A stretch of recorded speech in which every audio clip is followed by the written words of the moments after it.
Yo, what's good, y'all? It's your boy Remo, and I'm back with another Vizio, another knockout Vizio. Check this out. It's a beautiful autumn night. It's a little windy, but that's all good. Yeah, I want to talk to y'all about the time I almost got robbed in Atlanta, and this was last month in October, almost 2 months ago. Yeah, it was on October the 4th to be exact.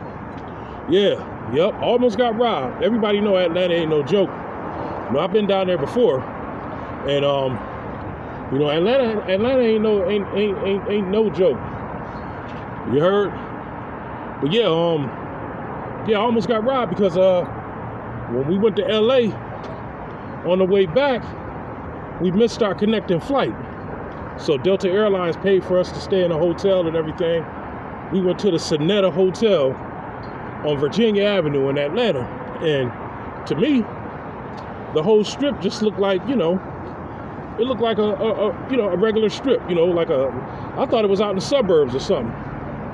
But apparently it was not. Apparently that was the hood, but I didn't know that. You know, yeah, we missed our connecting flight, got stuck in Atlanta. They paid for our hotel room. When we got to our hotel room, my girl wanted some Waffle House because that's our tradition. Whenever we go on a trip, we go to Waffle House. But guess what? LA didn't have a Waffle House. So I went to Roscoe's Chicken and Waffle in LA. My girl didn't want none of that. She wanted Waffle House. My girl is a very picky eater. You know, she wants what she wants. Like, if we got a tradition of going to the Waffle House, she wants the Waffle House or nothing else. So since LA didn't have a Waffle House, she didn't want no Roscoe's, she didn't want no IHOP, nothing. So when we got stuck in Atlanta, I looked out the hotel room window and I'm like, yo, there's a Waffle House right over here yonder. You know what I mean? My girl was like, well, shit, it's kind of late. I was like, Waffle House stay open 24 hours. I said, if the Waffle House closed, you know it's something serious going on. So she was like, okay, you go. I'm going to stay in the bed. I was like, damn. So I said, okay, fuck it. It was about midnight. So, you know, I called a Lyft and waited around. The Lyft said 8 minutes. It was a dude with dreads. I was like, oh, gosh. So he canceled out after 8 minutes. I was like, damn. So then Lyft said, I got another driver on the way. It was a pretty black chick. I was like, oh, okay. That's just the hoe in me, y'all. I like to ride with a pretty black chick, or pretty Hispanic chick, or, you know, it don't matter. You know what I mean? A pretty female, you know, is all I need to be my Uber or Lyft driver, so I can rap to her. You know what I mean? And so when she pulled up slow because there was another lady who just got dropped off there. She had a bunch of bags. So when the Lyft driver pulled up, I was like, damn, she pretty. She probably looked at me. I'm thinking she looking at me like, oh man, I gotta pick this big dude up. But she eventually pulled up slow. She had this weird look on her face, but she was cute though. I was like, damn. I was like, why is she looking at me like that? So I got in the car and she was like, that ain't all your luggage, is it? I was like, no, that's that lady. She was like, oh. She was like, because I was about to tell you that I ain't got no room for that in my trunk, which is understandable. You know, she had a small car, like a Honda Civic or something like that. She didn't have, that lady had about five big suitcases. So anyway, she was like, you going to the Waffle House? And I was like, yeah, the one up here on Virginia Avenue. And she was like, you by yourself? I was like, yeah. She was like, oh, okay. She was like, you in Atlanta by yourself? And I was like, I started to say yeah, but I was like, nah. I said, my people's back at the hotel. I was like, I'm just doing a late night Waffle House run. She was like, can't you order from DoorDash? I said, nah, Waffle House don't do DoorDash. Now, I'm looking over the seat because I'm tall enough to look over the seat, and I see she had on a short skirt. Plus, I noticed it when I got in. You know, I forgot to tell y'all. When I got in, I looked at her, said hi, and I noticed she had some thick thighs. Oh man, this chick was, when I say this chick was beautiful and thick, voluptuous, she was beautiful, thick, and voluptuous. She was, from what I could tell, she was built like Serena Williams. but she had thicker thighs. You know what I mean? And so, but she had a real beautiful face. So I'm looking over and I'm looking at her toes on the gas pedal. She had on like some sandals. She had pretty nails. She was driving. I saw her pretty nails. I looked at her pedicure. This chick was flawless. So I was like, damn. So I started rapping to her. And she told me she was from Jersey, this, that, and third. She asked me where I was from. I said, I'm from New York. And she was like, oh, okay, yeah. She was like, she loved New York. She said she was down in Atlanta with her family and stuff. She got a job. And she do Lyft part-time. I was like, cool. She told me she had 2 teenage kids. She was in her mid-30s. I was like, oh, okay, cool. I was like, so you got big kids? She was like, yeah. So finally we get to the Waffle House. It was only like a 5-minute ride down a long straight avenue. It would have been a long ass walk, but a quick drive. So when she pulled up into the Waffle House, I noticed there wasn't no cars in the lot. I'm like, are they closed? She was like, all the lights on. So I looked, it was a dude in there on the grill. And then I looked at the sign, it said order from window. We're closed because I guess they get a little rowdy at night. So they closed the diner down and you got to order from the window. So I get out the car and I walk up to the window and it was a tall, skinny dude in there, black dude. He seemed kind of cool, but he had this look of suspicion on his face. I don't know why he looked at me like that. He kind of like looked at me and started looking around. I'm like he didn't make eye-to-eye contact with me. As men, we make eye-to-eye contact with each other. This dude was like, hey, how you doing? He was like, you want to order? I was like, yeah. I'm like, dude, I'm right here. He was like, yeah, what you want? So I ordered my order. And then I looked, my Lyft driver, the pretty female, was backing up. And then she pulled back in. I'm thinking maybe she was waiting for another person to call for a ride or something like that. So I ordered my food and I'm standing there waiting. And this dude kept the cashier in there kept looking around. He behind the glass. Now he looking all around the windows in the store. I'm like, what's wrong with this dude? Now, up here, there's a unspoken word. Well, I shouldn't say unspoken word, but there's like a saying in the community up north that people in Georgia particularly are slow. Georgia, Florida, a lot of people say they dumb, stupid, and slow.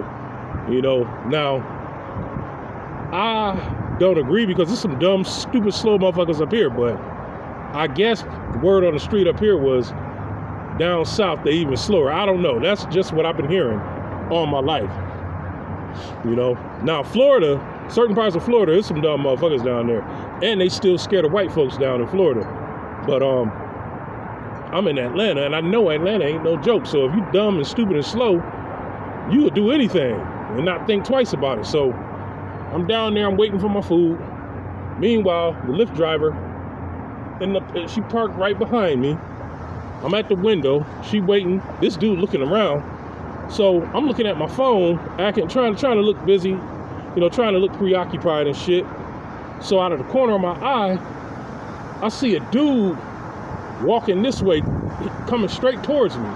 He was at the mouth of the driveway, the entrance of the Waffle House, and he started coming towards me. Then he started reaching for something. And so, but he was looking around too. I'm like, damn, what's up with all these confused motherfuckers looking around? I'm like, damn. And it was a graveyard right across the street. And it looked like he came from out of the graveyard. This was on Virginia Avenue at the Waffle House in Atlanta, Georgia. I'm like, where the fuck this motherfucker come from? So he walking towards me. I'm thinking he about to order out the window. So, he got about 20 feet in front of me. And then the Lyft driver, the pretty one, blew the horn. And she told me to come here. So I walked to the car. She was like, get in the car. So I got in the car, and this dude slows down. And then he started talking to the cashier in the Waffle House. And I heard him say, we'll get the next person. He with somebody. And so I looked at the Lyft driver because my window was down. Her window was rolled up. So I heard him when he said, we'll get the next person. So I was like, when I got in the car, I was like, what's going on? She was like, I don't trust these people around here. She said, that's why I didn't leave. Now, 10 minutes she had waited there for about 10 minutes. You know what I'm saying? I think the dude was moving, I think the cashier was moving slow on purpose because he knew he had a shield. See, she broke it down to me. She said, people down here is stupid. She said, they only rob black people. She said they don't rob no other race of people. They only rob other blacks. And she was like, that's why she's trying to move back to Jersey. And she was like, people are ignorant and stupid down here. And I was like, well, that's anywhere you go. She was like, nah, you don't understand. She was like, they work together.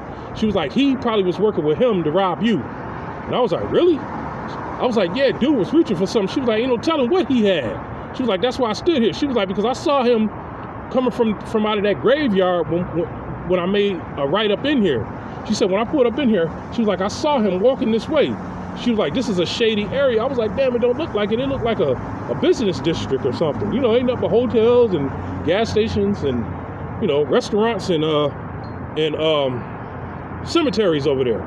That's what I meant to say. Cemetery, yeah. He was coming from that cemetery across the street from the Waffle House. So she said she saw him ahead of time. And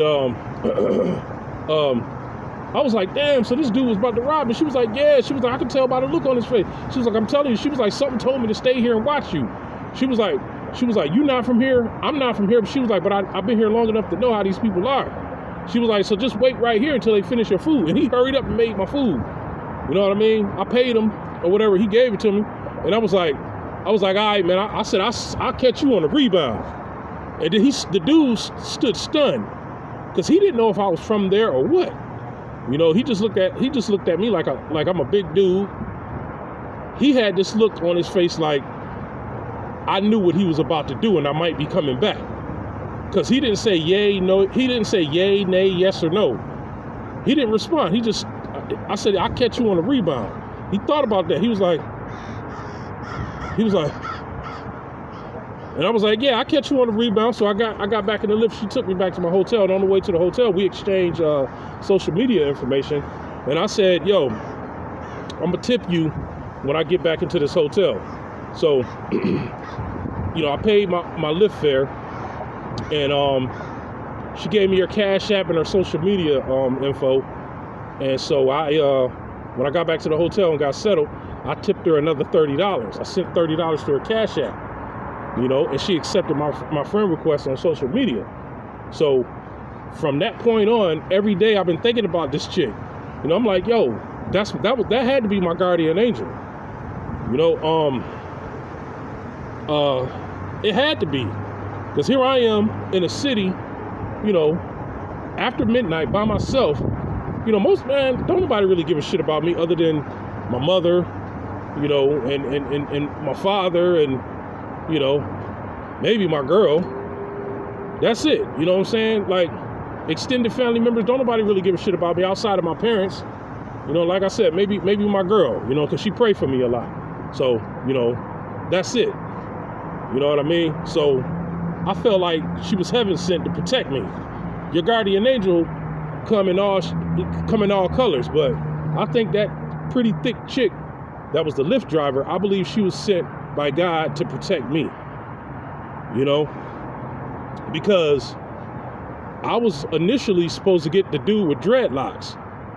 When I first made the Uber call, it was a dude with dreadlocks coming to pick me up, but God dropped him and put her in his place to protect me. That was some divine energy coming to protect me. You know what I'm saying? Thank God, because ain't no telling what that dude would have did. Ain't no telling what, when people starving, like DMX said, when we starving, we eat whatever's there. You know what I'm saying? Dude probably was starving, looking to ride. I know that look, man. I'm surrounded. Shit. I grew up in New York State, man. I grew up surrounded by stick-up kids. Hell, I used to be one. You know what I'm saying? But we used to rob white folks, Italians.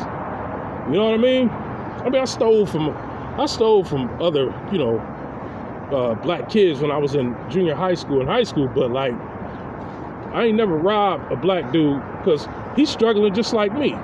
You know, we knew that from teenage, you know, 16, 17, why you gonna rob somebody broke like you?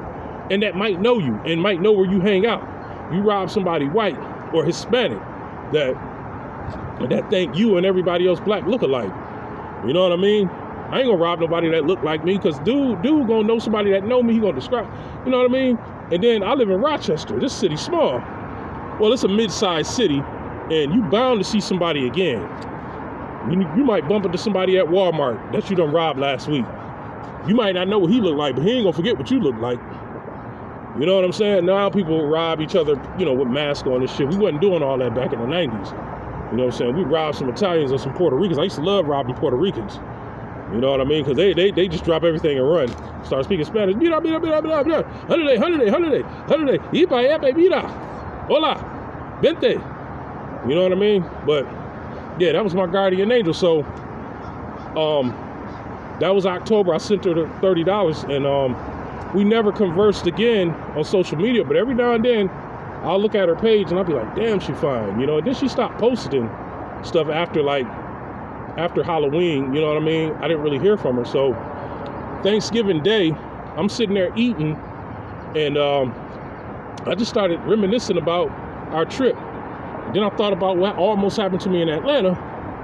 And so I had got a nice size check, because I had worked damn near 60 hours. So I said, I'm gonna send this chick some money. I'm gonna send my guardian angel some money. So I sent her $30, and the next morning, she responded, oh, thank you.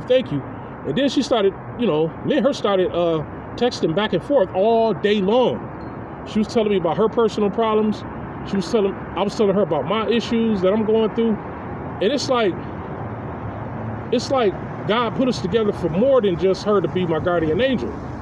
You know what I'm saying? She in a relationship that's going bad. I'm in a relationship that's on shaky grounds. It's like, you know, we just started conversing back and forth all day yesterday, and all day the day before yesterday and today. You know, we've been texting back and forth. And I told her, I was like, yo, I believe you were sitting there to protect me.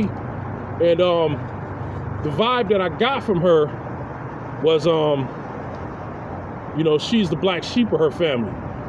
You know, just like how I once felt. Hold on a second, y'all. Yeah, just like how I once felt. Yeah, hold on.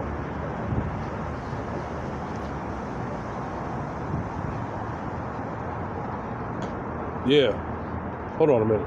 Oh, okay. All right, take care. All right. Yes. Yeah, that was a DoorDash I had got. I ain't know what the dude was pulling up, but he kind of looked like the dude that was trying to rob me in Atlanta. Yeah, but yeah, me and this chick been, you know, we've been vibing. You know, we've been talking for the last 2.5 days. But yeah, I wouldn't mind getting with this chick. You know what I'm saying? I mean, I would show y'all a picture of her, but I don't want to show y'all her info, because y'all like looking people up. I'm gonna show you a picture of how she look in the face. Wait. Hold on a second, y'all. And then I'm about to go dig in. I'm on my lunch break. Yes, y'all. Hold on a minute. Hold on. Yeah. That was my guardian angel, y'all. I mean, this chick was fine. When I first met her on the way to the Waffle House, she was telling me we was telling each other our life story and shit. You know? Hold on a minute. Damn. I want y'all to see her face right quick. Now my phone wants to, oh, hold on a minute. Hold on. This how she look, y'all. That's her right there. Fine as wine. Thicker than a Snicker. Woo! Mwah. This might be my future wife, y'all. Who knows? We'll see. Or my future baby mama.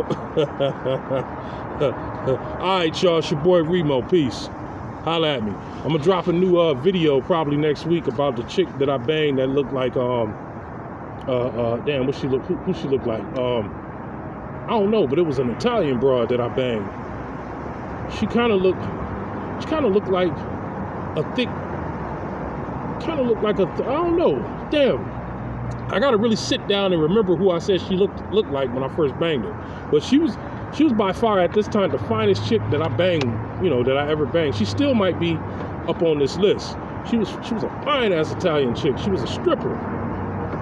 You know, bang the hell out of it. I'll let y'all know about it in a couple days, y'all. Peace.